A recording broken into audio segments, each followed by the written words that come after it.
j'avais beau faire n'importe quoi, j'en parlais aussi autour de moi, je suis pas trop en forme, etc. Ça faisait vraiment up, down, sans arrêt. Et je me suis dit, finalement, c'est ça, en fait, c'est la grossesse.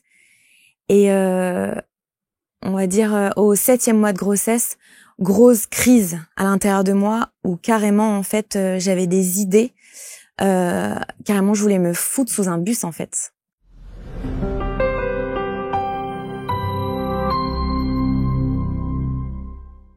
Bonjour à tous et bienvenue sur ABC Talk dans l'émission « Et si on papotait ?» Au programme de nos papotages aujourd'hui, la dépression postpartum. Alors c'est un sujet grave, mais il faut en parler. Et pour cela, je vais vous donner quelques chiffres. Sachez que 10 à 20% des mères sont touchées par une dépression postpartum, c'est-à-dire que ça se déclare entre le 6e jour après l'accouchement et la 6e semaine. On n'en parle pas forcément beaucoup, mais j'ai la chance aujourd'hui d'avoir une invitée qui s'appelle Gwendoline Tronel. Bonjour. Bonjour. Enchantée Gwendoline, merci d'être là. Gwendoline, tu es maman d'une petite fille de 2 ans et demi, on peut dire son prénom ? Oui. C'est Louison, c'est bien ça. Tu es sportive. Alors je vais te décrire un peu comme toi tu m'as donné ta description. Tu es sportive, tu es en pleine préparation pour ton premier marathon. Tu es une ancienne obèse qui a dépassé la barre des 100 kilos et donc tu sais vraiment ce que signifie la transformation et la détermination. On y reviendra justement. Et j'aime beaucoup quand tu dis « j'aime la vie, j'aime les gens, j'aime le fromage et le chocolat ». J'aime beaucoup cette description. Alors, de ton métier, tu es thérapeute et coach. Tu accompagnes des clients vers leur épanouissement personnel grâce à l'hypnose. Il y a d'autres outils de développement personnel. Et tu organises des week-ends bien-être dans toute la France pour permettre à chacun de se reconnecter et se ressourcer et avancer vers leurs objectifs. Et tu as une devise, je te laisse la dire. J'en ai plusieurs. Ah, alors celle que j'ai, moi, laquelle je t'ai donnée, si tu peux l'imaginer, alors tu peux le faire. Et donc là, aujourd'hui, on parle dépression postpartum parce que tu as été sujette. Dis-nous tout. Comment tout a commencé? Raconte-nous un peu ta grossesse, si tu as eu du mal d'ailleurs à tomber enceinte ou pas. Pas tant que ça. Je suis tombée enceinte assez vite, même si on aimerait que ça prenne directement, mais non, pas de difficulté à tomber enceinte. Grosse envie d'être maman. Et finalement, la grossesse s'est super bien passée physiquement. D'accord. Comme j'ai continué à faire du sport, comme j'ai continué à vivre normalement, j'allais au boulot en vélo. Enfin voilà, là-dessus il y avait aucun problème. Par contre, mentalement, ça n'a pas été la même chose.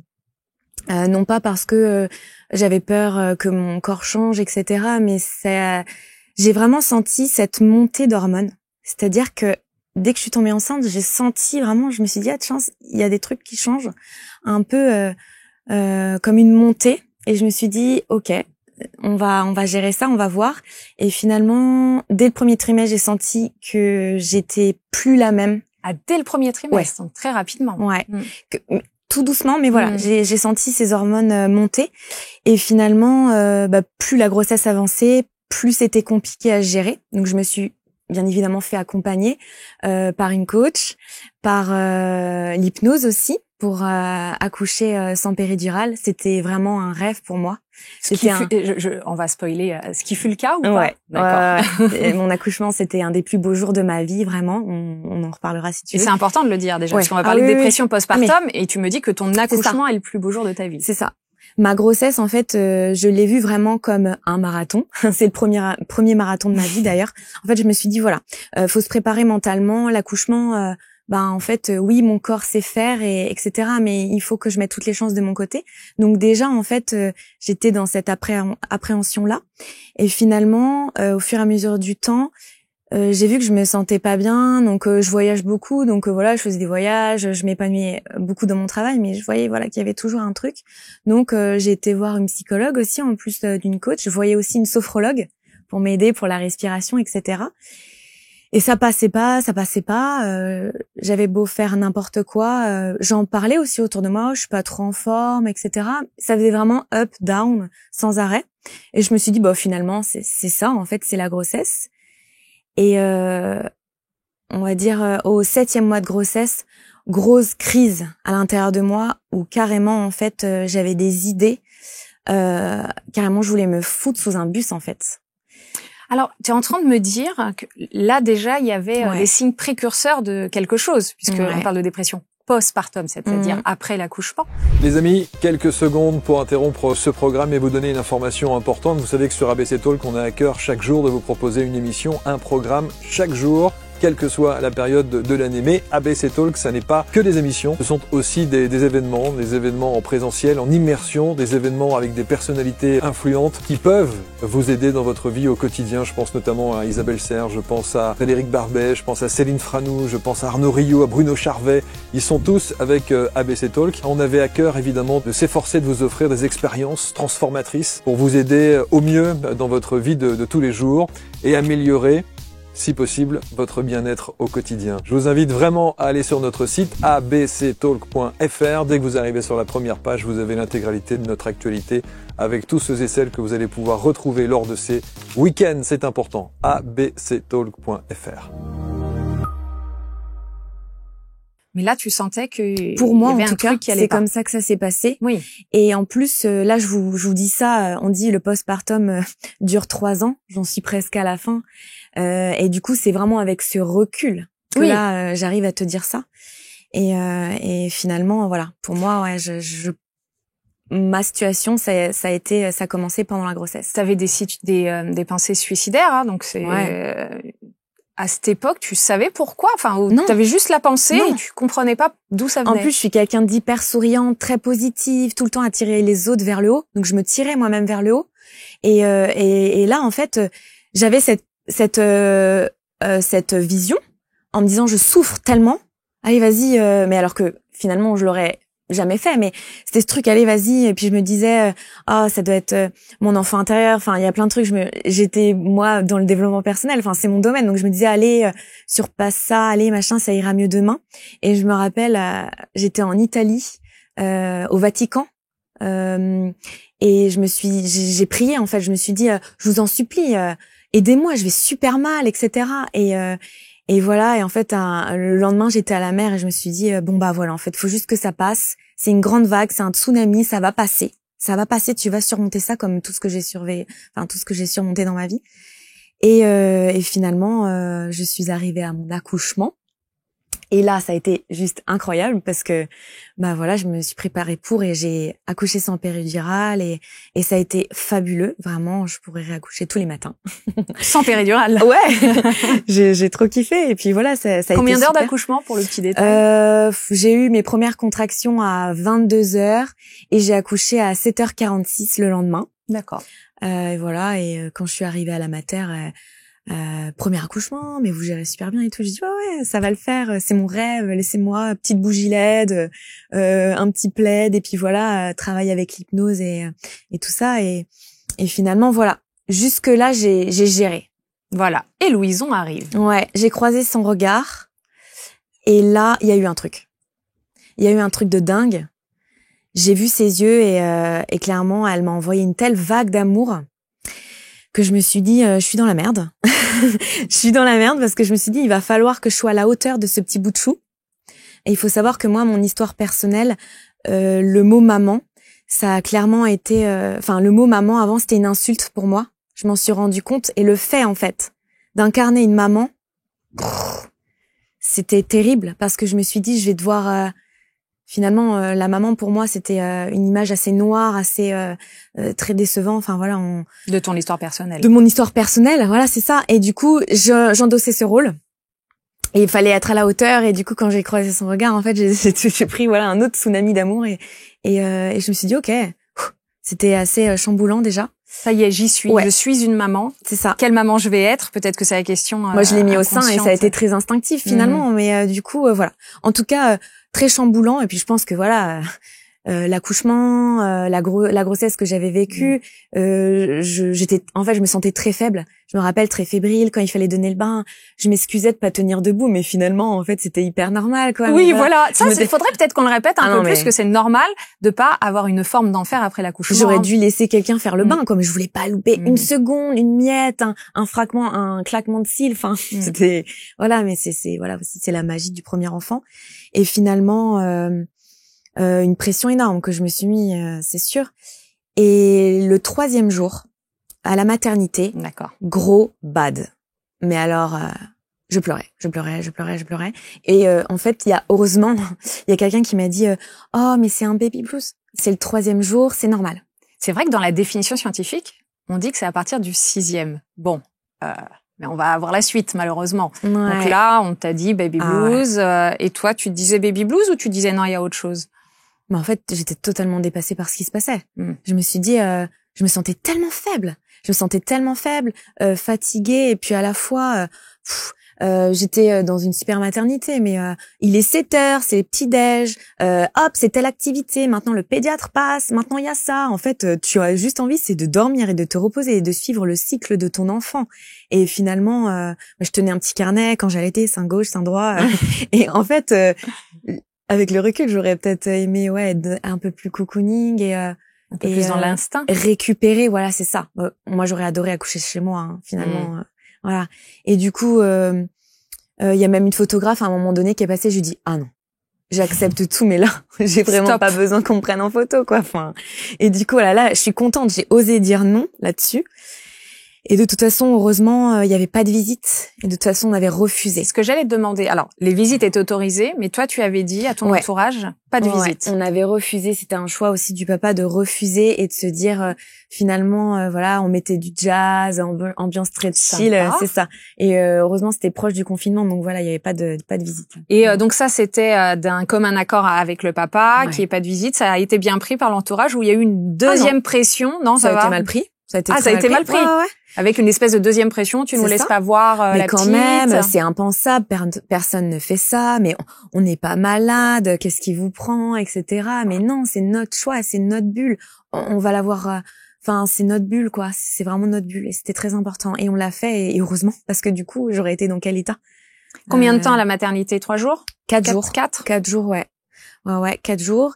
Et ce fameux moment où on rentre à la maison. Eh oui. Et là, non, mais j'avais l'impression d'avoir un joyau dans le siège. Et puis du coup, je me suis mis à côté d'elle et chaque seconde, etc. Déjà là, j'avais une hyper vigilance et une vulnérabilité qui était grande comme le monde. Et voilà. Et on est rentré et du coup, on savait pas comment faire, quoi. On savait pas comment faire et on a envie de faire bien et en fait, elle dormait, elle avait les mains comme ça et tout se passait bien et là où ça a vraiment chuté là, c'est au bout de ces 1 mois de vie. Donc toi, tu sentais, c'est important, tu es rentrée à la maison à J+4, 4 jours après l'accouchement. Toute la pression d'une maman qui ne sait pas faire, donc d'une bonne maman, parce que tu te posais les questions, etc. Et d'un bon papa, hein, ne l'oublions pas. Excellent. Tu sentais là encore que tu étais dans cette ambiance un peu dépressive que tu avais sentie, ce qu'ils disent, là on l'appelait baby blues à la maternité, ou c'était un peu passé et après il y a eu une chute au bout d'1 mois. En fait, déjà il faut savoir que le mot dépression postpartum pour moi j'ai encore un petit peu de mal. D'accord. Je pense que c'est quelque chose que j'ai nié et que il y a une part de moi qui nie un peu parce que j'ai ce côté objectif l'un après l'autre et ce côté vraiment warrior et je lâche rien quand je veux quelque chose. C'est comme là, j'ai le marathon dans 2 jours. Je vais passer cette ligne même si je suis sur les genoux, quoi. Et du coup voilà. Finalement, je ne le sais pas aussi parce que je m'étais pas documentée sur ça. Je me suis documentée sur mon accouchement et en fait jamais j'ai lu un truc sur le postpartum ou alors je sais pas, inconsciemment. Je voyais pas déjà. Tu avais fait la préparation à l'accouchement oui. et jamais ça n'a été évoqué? Non. Et même quand la sage-femme est venue à la maison, j'ai dit, je me sens fatiguée, je vais pas très bien, je me sens faible. C'était ma manière à moi de dire ça, je me sens faible. Oui, mais bébé va bien. Tout va bien. Ouais, mais moi, en fait, ça va pas. Mais voilà, quoi. Je l'ai dit et finalement, je me suis tue parce que, en plus, tout le monde regarde le bébé, etc. Ça n'a pas été entendu, en fait. Pas du tout. Et en plus, c'est un peu la honte. C'est la honte d'être une maman qui est trop faible? Alors, c'est ça? Pas moi, mais extérieurement, oui. Les gens aussi pensent ça. Enfin, je pense que la sage-femme que j'avais était très bienveillante et tout ça, mais elle est pas rentrée au cœur. Elle est pas rentrée. En fait, ce que les professionnels voient, c'est le poids du bébé, le poids du bébé, le poids du bébé. Et la santé. Et si l'allaitement se passe bien, Et finalement, voilà. On est sur beaucoup d'éléments factuels et Ouais. on oublie peut-être pas tous les professionnels, hein, mais tu es tombé en tout cas sur des Oui. professionnels qui t'ont oublié à ce moment-là et qui se disaient, oh, elle est un peu fatiguée, c'est normal. Ouais. Et on passait à côté de la problématique de base. Là, tu n'étais plus du tout suivie par qui que ce soit, je parle en psycho ou autre. Non. Puis du coup, là, c'était vraiment le repos. Puis là, pas de sport. Moi, le sport, du coup, c'est mon petit tri dans ma tête quand je vais courir, tout ce tri, des petits dossiers, des petits trucs, enfin voilà. Et finalement, j'avais pas ça, donc je prenais quand même le temps de faire des petites respirations, tout ça. Mais bon, déjà, on n'a pas forcément le temps de se brosser les dents, de se laver, donc du coup, la priorité pour prendre soin de sa tête, elle y est pas.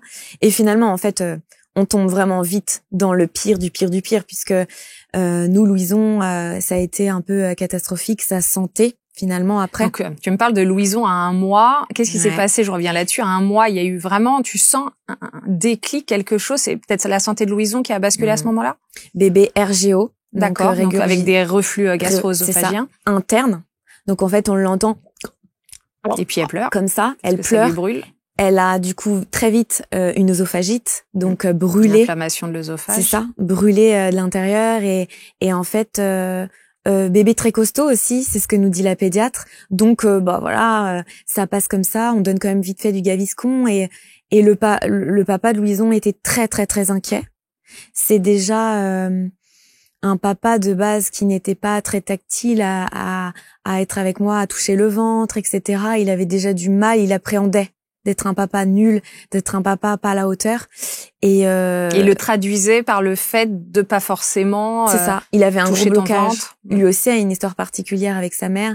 Donc du coup, je pense qu'on était les mêmes et que même si on dialoguait beaucoup, on dialoguait beaucoup sur l'instant, mais voilà, il y avait ce truc, il y avait déjà ce blocage. Et lui, quand il me voyait mal enceinte, n'arrivait pas à intervenir envers moi. Et à te rassurer. C'est ça. Et moi, j'avais déjà une énorme souffrance. Je lui disais, mais je pleure, je t'en supplie, aide-moi. Et il me disait, mais ça va aller, ça va, tout va bien. Et donc, ça a été un peu la même chose quand Louison est tombée malade, parce qu'après, on a compris, bien des mois après, qu'elle était intolérante, allergique, fruits, légumes, lait, protéines laitiers, enfin voilà, plein de choses. Donc, du coup, elle ne pouvait pas supporter grand-chose. Comme j'allaitais, tout passe par le lait tout ce maternel. que tu manges passe dans ton lait. Ouais. Donc là, on met 8 mois, hein, voilà, à comprendre ça. Je fais un peu des sauts en arrière, en avant, mais finalement, voilà. Et donc le papa très inquiet en me disant il y a un problème, elle pleure H24. Il faut savoir que Louison, du coup, il y a un bébé très vite qui dort 5 minutes par 5 minutes. Donc nous, pareil. Papa reprend le boulot au bout d'1 mois. Moi, je gère à la maison. Je reprends pas mon activité tout de suite parce que c'est pas possible. Parce qu'on nous fait comprendre aussi en MAM que c'est pas possible, c'est pas normal qu'un bébé pleure comme ça autant. Je peux pas la poser. Donc j'ai tout le temps en écharpe, je me brosse les dents avec elle, je fais tout avec elle. Je vais faire pipi avec elle, elle est tout le temps avec moi.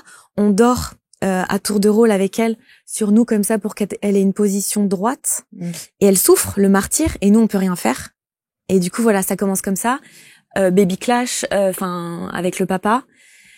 On est impuissant et lui voilà dit il y a un problème, prochaine fois qu'on va lâcher la pédiatre on en parle, c'est pas possible. Et puis moi je pleure, j'ai pas assez de lait, c'est de ma faute. Et il me le dit. Il me dit t'as sûrement pas assez de lait. Il ne dit pas c'est ta faute, mais il dit c'est peut-être la cause ou dans l'énervement de tout ça. On comprend bien qu'on est dans un tourbillon. Ouais. Hein. Oui, bien sûr. Et voilà. Je ne lui en veux pas. Sur le moment, il a fait de son mieux et j'ai fait de mon mieux. Ça, c'est hyper ok avec ça. Mais il le dit. Mais voilà, et il essaie de trouver un truc pour me le dire. Mais il me dit t'as sûrement pas assez de lait. Regarde, tire ton lait pour voir. Et moi, de pression continue. C'est ça. Et finalement, Louison a besoin. Et c'est ça les bébés RGO.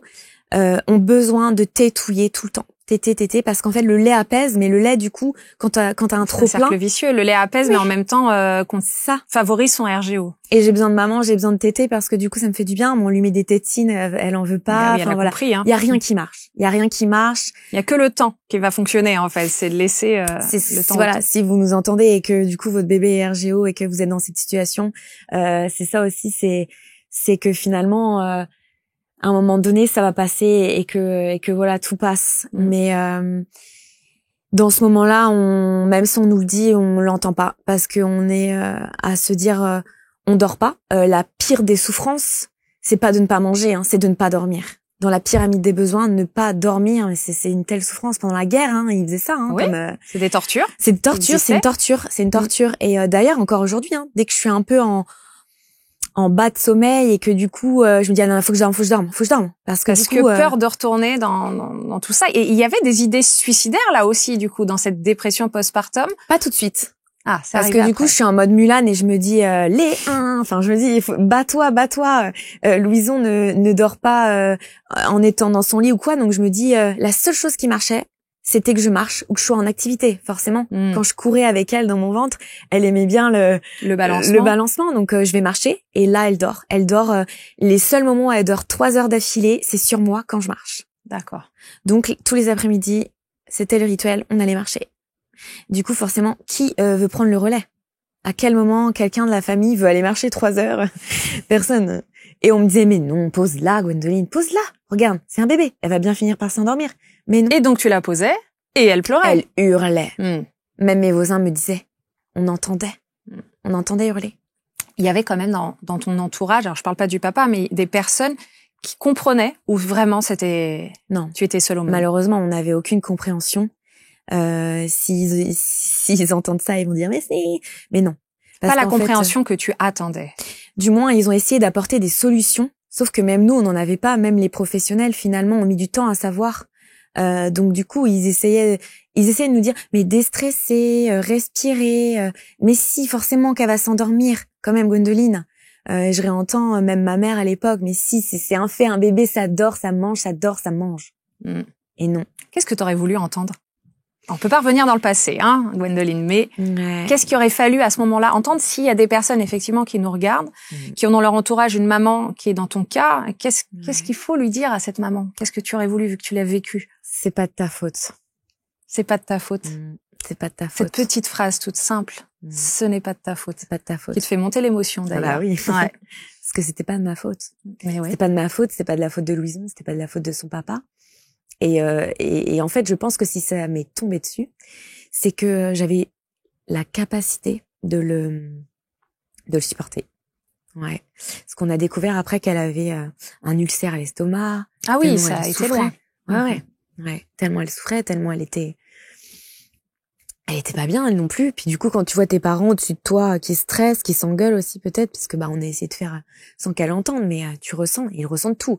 En plus, maintenant, quand je vois comment elle sait tout, elle ressent tout. Donc voilà.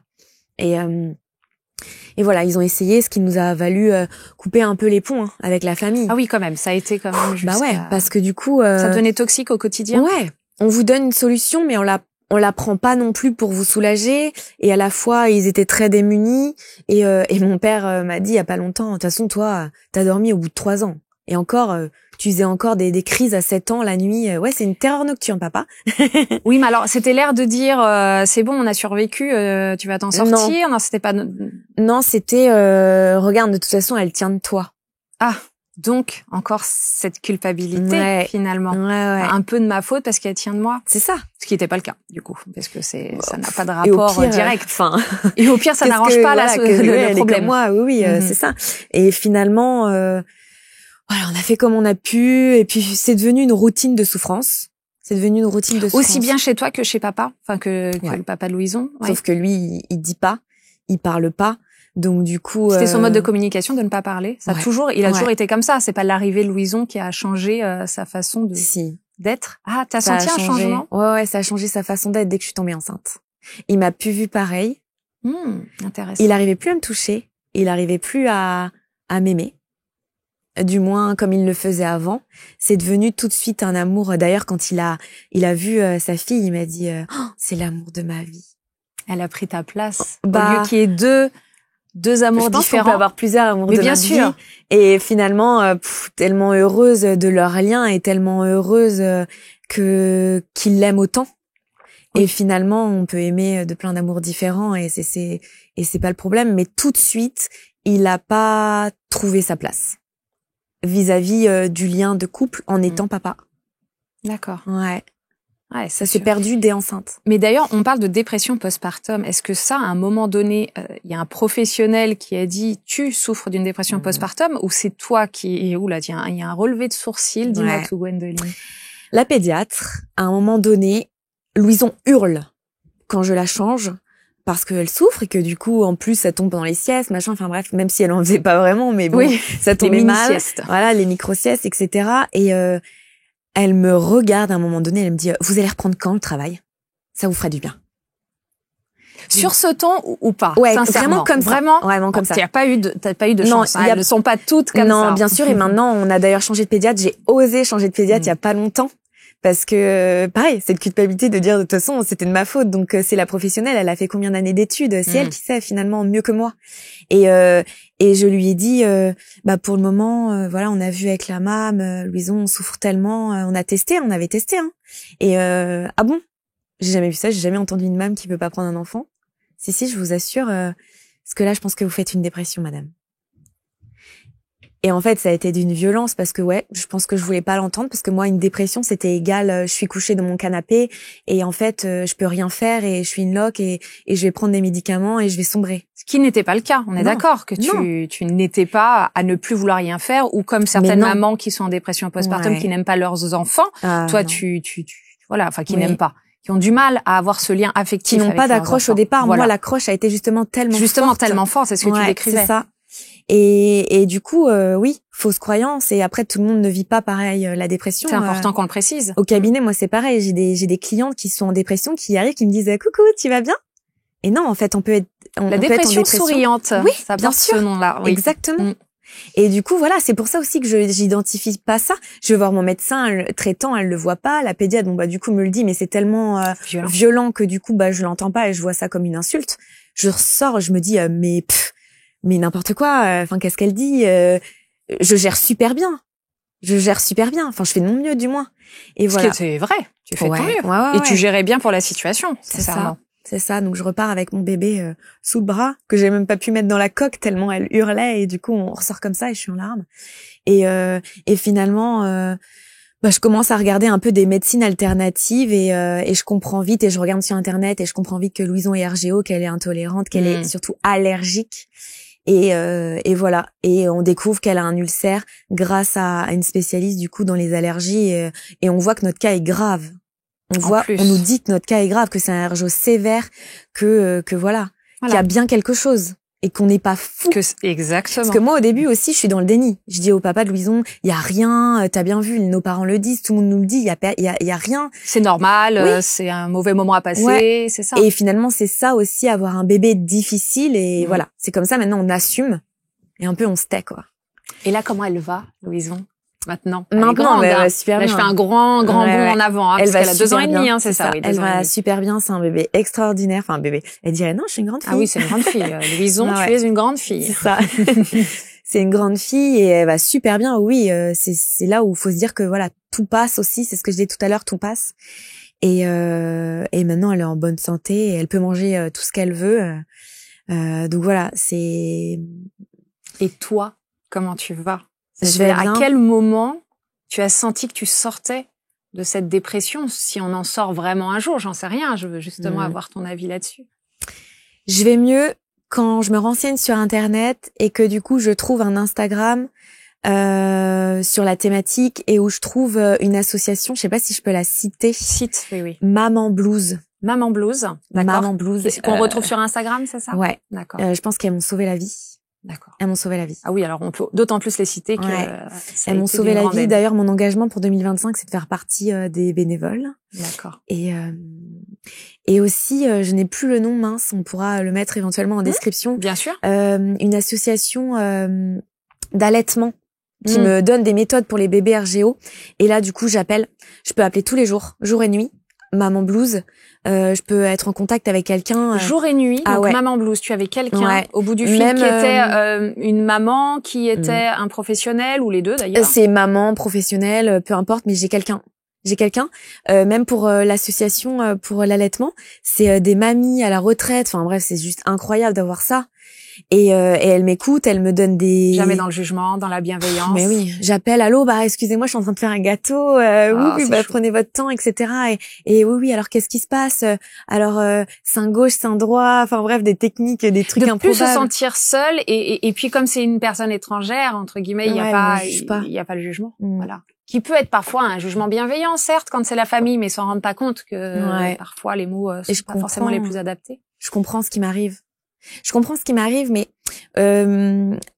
sur les conversations qu'on peut avoir, finalement, je comprends pas sur le moment, bien sûr. Bah, je le comprends, mais je veux pas l'admettre et je mets pas encore le mot sur la dépression postpartum. Mais en fait, je suis en plein dedans. Et je pense que je l'ai accepté et conscientisé quand tu m'as écrit. Et quand j'ai mis c'est le destin. Voilà, c'est ça, mais complètement, il y a jamais de hasard. Et je pense que j'en suis pas encore totalement sortie. Alors je suis pas en dépression postpartum encore, mais on dit le postpartum dure 3 ans. Je commence à retrouver des bouffées d'air frais, mais quand Louison a des moments où émotionnellement elle est pas bien, ça va pas être grand-chose, mais elle me dit, elle parle super bien, elle me dit maman, je me sens pas en sécurité. Bah là du coup tout de suite j'ai une émotion, je lui dis ça va aller, on est ensemble, je peux même totalement avoir des petites larmes comme ça et lui dire on pense à une couleur qui nous fait plaisir, on se fait une petite bulle autour de nous et voilà, du coup tout de suite on se sécurise, on est à 2 et surtout je lui montre que même si y a des larmes, on est quand même là et on passe ça et finalement c'est une petite vague, elle se rendort, ça finit par passer. Sauf que ça me rappelle en fait les moments où elle pleure et rien ne marche. Tu calmes ton bébé et d'ailleurs j'ai eu aussi des pensées, et ça il faut absolument en parler. Parlons-en. J'ai eu des pensées envers moi, mais bien sûr que j'ai eu des pensées intrusives pour faire du mal à Louison. Je ne l'aurais jamais fait, mais c'est quelque chose qui est normal. Ne culpabilisez pas de ça. Ça, c'est les scientifiques en parlent. C'est qu'à un moment donné, oui, tu vas avoir envie de balancer ton enfant contre le mur. Tu vas avoir envie de le secouer. Et en fait, rien que de le dire à quelqu'un, j'ai envie de secouer mon bébé ou j'ai peur de lui faire mal. Et ben en fait, c'est que tu ne vas pas le faire parce que tu en as conscience.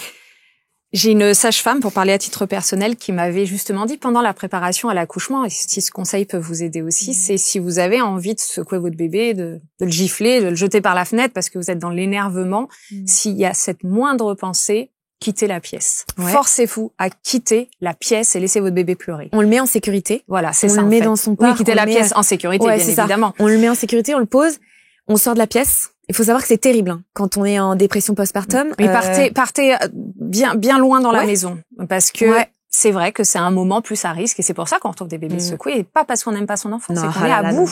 C'est qu'on est à bout. J'ai jamais quitté la pièce, j'ai jamais fait ça. Bravo, parce que c'est pas simple de rester dans la même pièce. Je me faisais violence parce que je me faisais violence. Je me disais parce qu'il y avait ce truc de la peur de l'abandonner. Donc ça m'est arrivé parfois de la poser et de faire ça va le faire. Mais là, ça le fait pas du tout. Et du coup, je pense que marcher aussi, me dépenser, ça me faisait du bien. Ça, c'est quelque chose qui a été salvateur, entre autres. Mais oui, au final, c'était encore du sport, là. Oui, c'était du sport, activité. Ça lui faisait du bien puisqu'elle s'endormait, hein. C'est ce que tu dans les bois, tout à l'heure. On avait le bruit des oiseaux, on avait ça, donc il y avait rien de tel. Feuilles, la mer, parfois j'allais à la mer aussi, j'ai la chance d'habiter près de la mer. Et du coup, je me rappelle une fois de la poser et de lui dire, mon Dieu, mais... Je disais rien, mais au fond de moi, qu'est-ce que j'ai fait au bon Dieu pour mériter ça et pourquoi ça tombe sur moi et voilà. Donc je la posais et souvent c'était aux alentours des 15 heures. Je me rappelle, je me dis ça y est, il est 15 heures. Il est 15 heures, c'était le pic.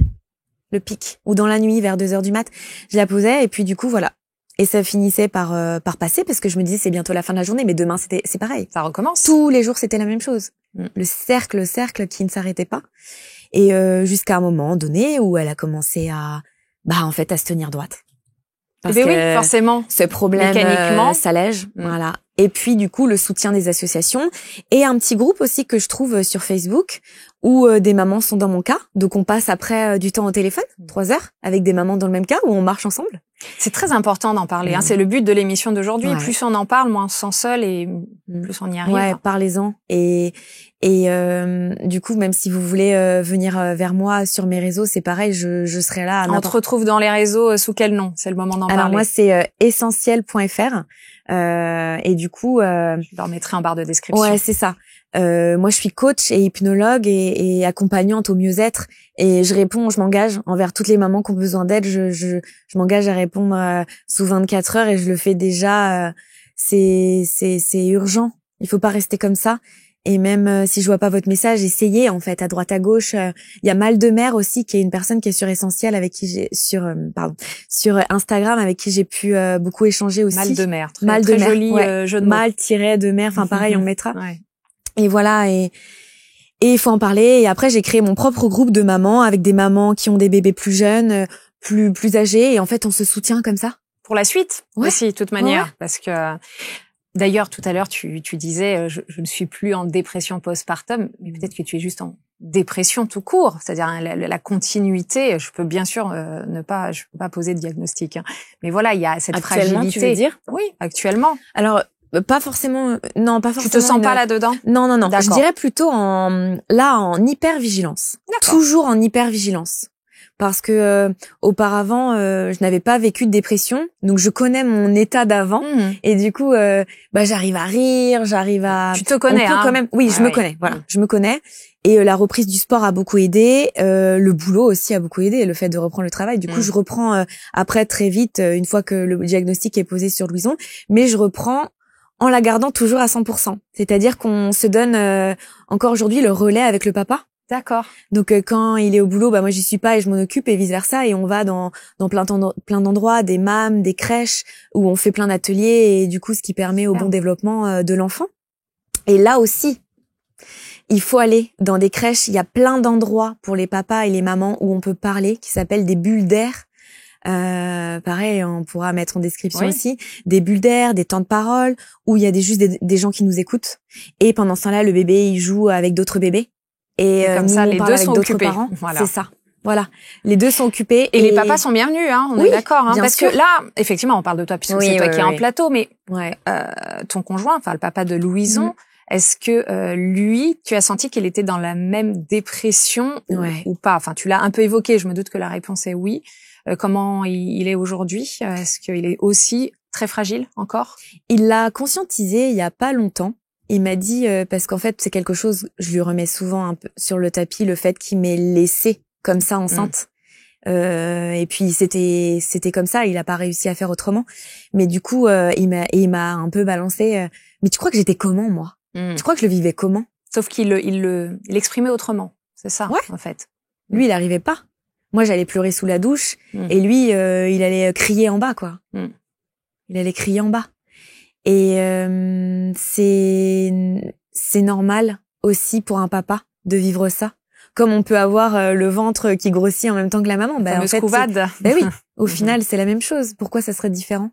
Et aujourd'hui, il est un papa très heureux, je suis une maman très heureuse, et il y a un très bon équilibre. Mais finalement, on veut pas d'autres enfants. Voilà. À cause de ça? Oui. En tout cas, ça pèse lourdement dans la balance. Ah bah. Pour le moment, aujourd'hui. Ça se trouve, dans 10 ans, tu auras 3 enfants de plus ou pas, peu importe. Mais voilà, je pense que la grossesse, je ferai très attention. Après, je peux pas me faire mieux entourer parce que j'étais très bien entourée, mais j'aurai déjà les armes. C'est ce que j'allais dire, là, tu as toutes les armes. Ouais. Si tu veux toutes attaquer. les ressources, effectivement. Mais pour le moment, c'est un grand non, parce que après aussi, même si on a les armes, tu vas à la guerre avec des armes, c'est pas pour autant que tu vas pas te faire tuer. Oui, on n'a pas forcément la force aussi. J'ai les armes, mais j'ai pas envie d'aller à la guerre. Je pense que j'aurai toujours la force. Du moins, c'est quelque chose, la force qui est en moi, et du moins, même si je suis à 2%, même si je suis à 0, au final, la force, elle peut revenir. Du moins, moi, hein, je parle pour moi toujours. Hein. Et s'il y a deuxième grossesse, j'ai pas forcément envie d'aller à la guerre une deuxième fois. Ouais, c'est ça. C'est ça. En tout cas, pas pour le moment. Oui, voilà. C'est ça. Il y a que les imbéciles qui changent pas d'avis, comme on dit. Oui, mais bon, après, on peut très bien vivre sa vie très correctement avec un seul enfant aussi. Il n'y a pas d'obligation d'en avoir 2 ou 3 ou 4. C'est ça. Surtout, il y a même pas d'obligation d'en avoir du tout. Déjà, oui. Voilà. Donc, déjà. C'est ça. C'est ça. Mais voilà. Du coup, moi, Gwendoline, j'aimerais, puisqu'on arrive sur la fin de l'émission, que, tu dises à la maman ou au papa qui nous regarde là, aujourd'hui, qui vient d'avoir un bébé, qui se sent pas forcément très bien, qui s'imagine peut-être en dépression postpartum, quelle phrase t'as envie de lui dire? De ne pas abandonner. De ne pas abandonner. On a l'impression d'être vraiment dans un sable mouvant, mais ça va aller. Ça va aller, tu vas t'en sortir. il y a toujours quelqu'un pour t'écouter.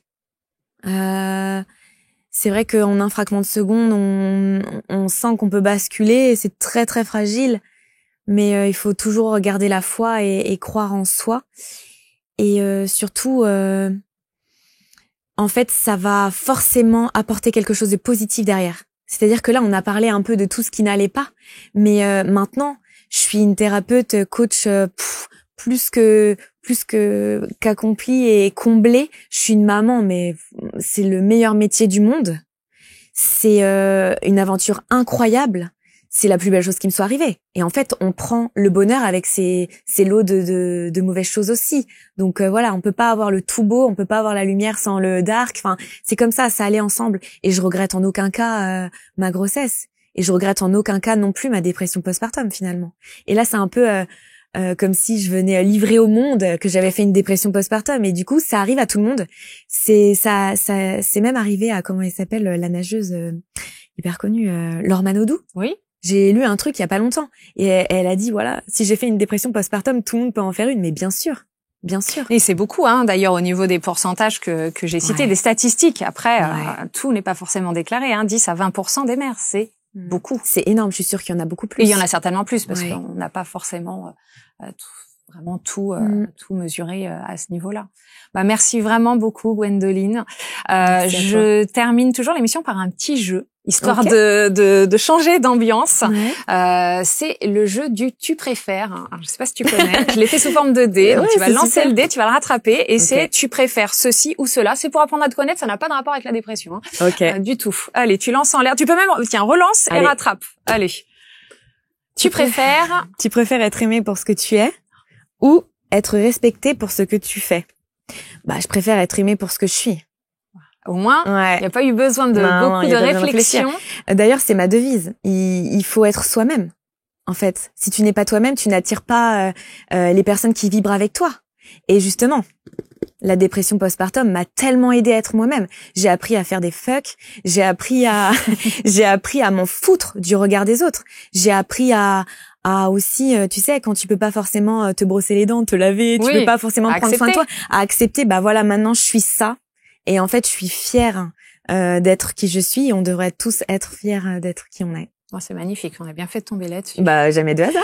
Merci encore, Gwendoline. Merci à vous de nous avoir suivis, et si on a aidé ne serait-ce qu'une personne, on aura réussi notre mission. À très bientôt sur ABC Talk.